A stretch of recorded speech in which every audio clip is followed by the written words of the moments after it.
Okay आते हैं number 3 की तरफ। Which of the following sets A and B are equal.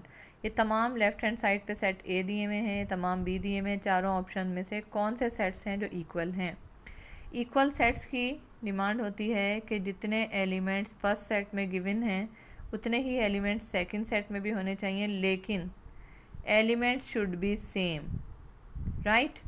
Number of elements equal होना ही ज़रूरी नहीं है, बल्कि इनका क्या होना चाहिए, एलिमेंट्स भी सेम होने चाहिए। अगर यहाँ 12, 14, 16, 18 है, यहाँ क्या है 18, 16, 14, 12 और एक और है 10, ये एक एक्स्ट्रा है, तो ये तो इक्वल हो ही नहीं सकता। फिर आती है बारी पार्ट बी की। 11, 13, 15, 17, 19, यहाँ 19, 17, 15, 11, 13 है ही नहीं, तो ये भी इक्वल नहीं हो सकता। ऑप्शन सी क्या कह रहा है, ऑप्शन सी कह रहा है 0, 12, 14, 16, 18, ऐसा ही है।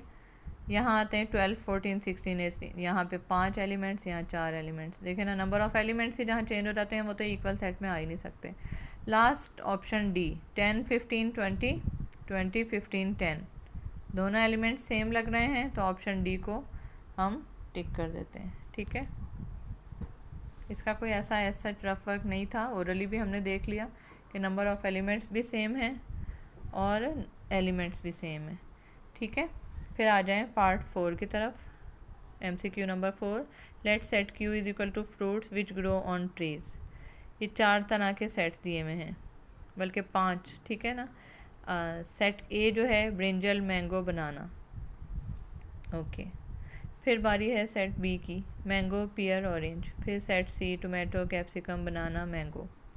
फिर है सेट डी ग्रेप, गावा, watermelon. Which of the following is correct. अब यहाँ पर सिंबल्स का यूज़ हो रहा है, जिसको आपने क्लेवरली देखना है, समझना है और फिर आंसर करना है। मैंने क्या बताया था कि ये जो आपके पास सिंबल है, ये किस चीज़ का सिंबल है, प्रॉपर सबसेट का सिंबल है। ठीक है, प्रॉपर सबसेट का सिंबल बनाने के लिए बनाकर इसको सेट करने के लिए कि किस तरफ हमें राइट हैंड साइड पे कौन सा सेट प्लेस करना है और लेफ़्ट हैंड साइड पे कौन सा सेट प्लेस करना है, वो ये था कि बिग सेट जो होगा, जिसके ज़्यादा एलिमेंट्स होंगे, वो ओपन साइड पे होगा इस सिंबल की, और जो स्मॉल सेट होगा, ठीक है, जो उसका यानी प्रॉपर सबसेट होगा उस बड़े सेट का, वो लेफ़्ट हैंड साइड पे लिखा जाएगा, क्लोज साइड पे। ओके, यहाँ पर हमने ये चेक भी करना है कि क्या उसी सेट से ही एलिमेंट्स बन रहे हैं, उसके प्रॉपर सबसेट मेक हो रहे हैं या नहीं। ठीक है, तो सेट क्यू के एलिमेंट्स है fruits which grow on trees, जो दरख्तों पे लगते हैं, और ए सेट के हैं ब्रिंजल, मैंगो, बनाना। यहाँ फ्रूट्स में से ब्रिंजल कहाँ से आ गया, ये तो हो ही नहीं सकता। ठीक है, ये ऑप्शन नहीं है। फिर आते हैं ऑप्शन बी की तरफ। चलें जी, बी में क्या है, set B is the proper subset of Q. B में क्या है, मैंगो, पियर, ऑरेंज। तो क्या मैंगो भी ट्रीज़ पे होते हैं, पियर भी ट्रीज़ पे होते हैं, ऑरेंज भी, ये सब ट्रीज़ पे ही लगते हैं ना।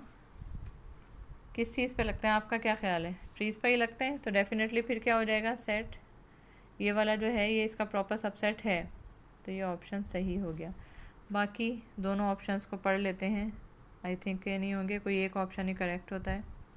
अच्छा जी, सी में टोमेटो, कैप्सिकम, ये तो वही आना, सब्जियां आ गई, तो ये सब्जियां या वेजिटेबल्स तो नहीं हो सकती ना इसका प्रॉपर सबसेट। प्रॉपर सबसेट तो वही बनेगा जो इसके एलिमेंट्स होंगे, यानी वो फ्रूट्स जो ट्रीज़ पर ग्रो करते हैं, तो ये तो हो ही नहीं सकता। फिर आ जाए इस पर डी, तो डी क्या है, ग्रेप, गावा, वाटरमेलन। वाटरमेलन तो बेलों में लगता है, ट्रीज़ पे तो लगता ही नहीं है। ठीक है, और ये ग्रेप्स हैं, ये भी ट्रीज़ पे नहीं लगते, बल्कि इसकी भी बेल होती है, तो ये इसका प्रॉपर सबसेट हो ही नहीं सकता, तो कोई और ऑप्शन इसमें नहीं जा सकता है।